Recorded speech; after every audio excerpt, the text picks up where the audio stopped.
The Governors are looking for their 7th straight state championship, which would be a new record. Kickoff is set for the top of the hour. And joining me now is SDSU senior guard Matt Mims.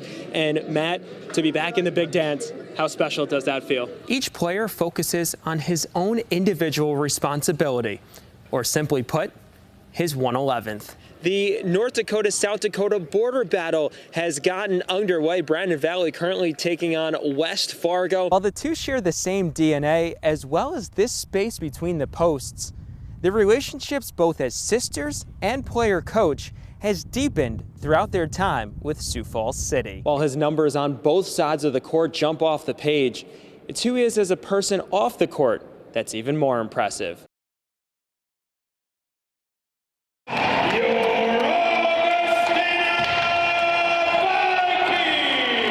For Vikings faithful and those in the Sioux Falls area, Midco Arena has become a beacon of pride just 2 games into its existence. It's pretty cool, man. Augie's had nothing like this before, and the first time coming here yesterday, it was really cool. It's incredible to see how excited they are to watch Division I hockey in Sioux Falls and on the campus of Augustana University. It's awesome. It's really cool to see how much the school has grown and the community with hockey here.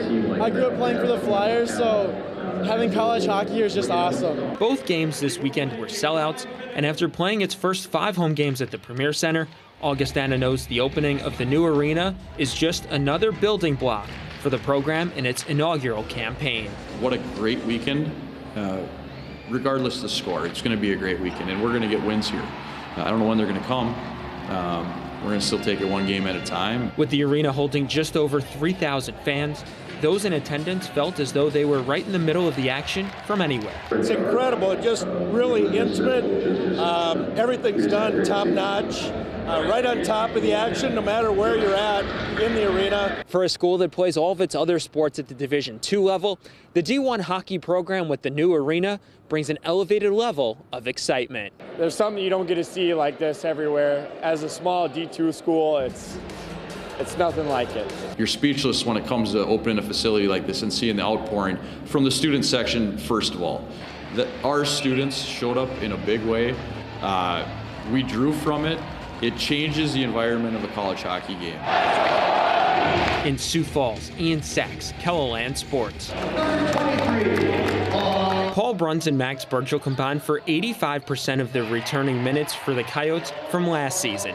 Both have seen upticks in minutes and production this season, while helping to assimilate a whole new roster to the mix. It's definitely been a big change for me just coming in this summer. I wanted to take on a leadership role just because I knew we had a lot of pieces coming in and a lot of younger guys. Being a junior upperclassman, you have a little more experience and help the guys out whenever they need help with anything. Bruns, a Dakota Valley product, is averaging 9.7 points per game in more than 26 minutes a night. He is in his 2nd season with the program after claiming Summit League Freshman of the Year honors with North Dakota 2 seasons ago. Having that experience and some accolades tied to your name a little bit is instant credibility when you have a whole new team. So I think Paul's developing as a leader. Burchell from Sioux Falls Lincoln is playing in his 4th season with USD. In 26 minutes of action, he is averaging just under 6.5 points per game, but his impact stretches beyond the box score. Max is a talker, right? People look at him, and when he talks, people listen. Brings a lot of energy to practice every single day. I feel like my leadership, kind of perspective is just on effort and energy that I bring and what I want our team to bring. As the 2 returners who played significant minutes from a season ago, for Bruns and Burchell, their elevation to leaders was that of a necessity. Not really, the role that maybe they expected right away, but it's a role that they've had to have, and they've really helped our team that way. In Vermilion, Ian Sachs, Keloland Sports. Volunteer Mr. Terry Nielsen. Terry Nielsen has been volunteering at the Dakota Relays for 50 years, serving in numerous roles from board president to helping with picking the order of who crossed the finish line to working novelty sales, providing publicity, and helping oversee scholarships and awards. But it was the chance to associate with others that drew him to the event and has kept him involved. The opportunity to meet other people, coaches, a lot of my former teachers were involved, and it was just a privilege for me to associate with people like that. The Sioux Falls native's favorite part of the role has been his interactions throughout the years. The success of this meet is based on small town South Dakota. The friendships I've made, other dedicated volunteers. Volunteerism is a little harder to get nowadays because of all the activities for families and everything. One of the biggest differences Nielsen has noticed over his time at the relays has been the changes and improvements to Howard Wood Field. The facilities are just awesome, and the athletes appreciate the track.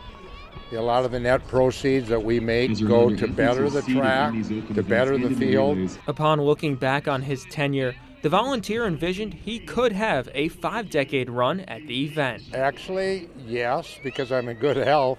I joined the board 50 years ago, and I've enjoyed every year of it. In Sioux Falls, Ian Sachs, KELOLAND Sports.